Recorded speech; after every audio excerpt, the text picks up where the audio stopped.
Donc, bonjour Monsieur Malval. Bonjour Stéphanie. Aujourd'hui, vous nous accueillez sur le campus ISEMA Isara à Avignon. Donc, présentez-nous un peu le campus. Pourquoi avoir choisi de regrouper ces deux écoles qui sont présentes sur le territoire du département? Oui, donc ce sont deux écoles qui travaillent pour la même filière en fait, qui est la filière de l'agriculture, de l'agroalimentaire et de la transformation des produits naturels qu'on appelle la naturalité.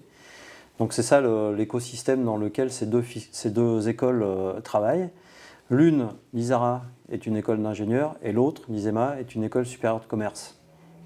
Qu'est-ce qui a présidé en fait à ce regroupement à l'origine? Une volonté en fait d'être complémentaire au niveau des formations, des débouchés, Absolument, c'est-à-dire qu'on a les mêmes environnements professionnels.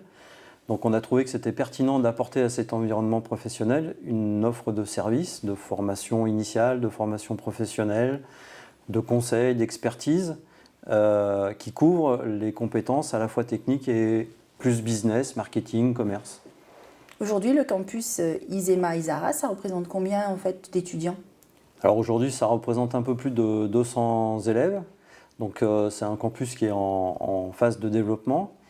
On s'est fixé comme objectif de doubler ce nombre d'élèves, donc 400 d'ici 3 à 4 ans, et d'arriver à 800 élèves à l'horizon 2030 environ. De devenir en fait un pôle d'excellence de la naturalité sur la région au sud, on va dire ça comme ça. C'est ça, sur la partie plutôt enseignement initial, formation professionnelle. Après, on souhaite développer d'autres activités qui sont en lien avec ces activités. Par exemple, la recherche, puisque dans l'enseignement supérieur, tous les établissements ont une activité de recherche. Alors, on en fait un tout petit peu déjà, mais on veut le développer. On a dans notre ADN de faire aussi du conseil aux entreprises.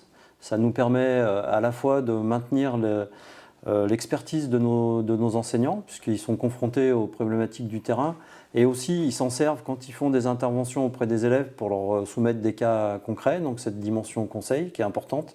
Et puis la dernière dimension, c'est l'entrepreneuriat.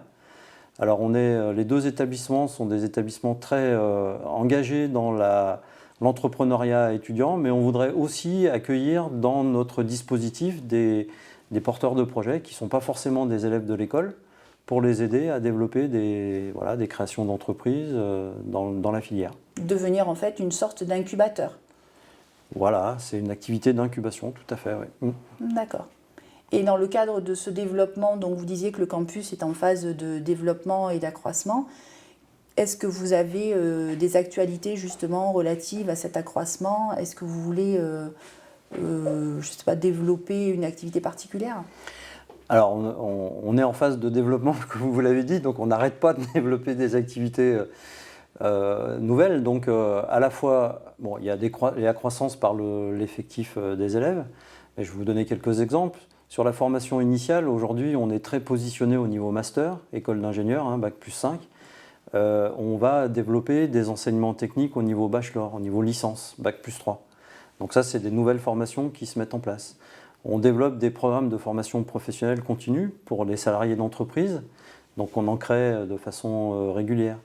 On a un certain nombre d'opérations pédagogiques en lien avec le monde professionnel qu'on renouvelle chaque année, mais qu'on développe aussi. Voilà, donc on est en permanence en train de créer des nouvelles activités pour assurer notre développement. On a été finaliste du Challenge Auchan, enfin l'ISEMA a été finaliste du Challenge Auchan régional. Bon, ils ont eu un peu moins de succès au national. Des étudiants de l'ISARA ont participé aux Entrepres, qui est un concours de création d'entreprise. Ils ont été vainqueurs régionaux, ils ont fini 2e au niveau national. Donc voilà, c'est plutôt bien, on est très fiers d'eux.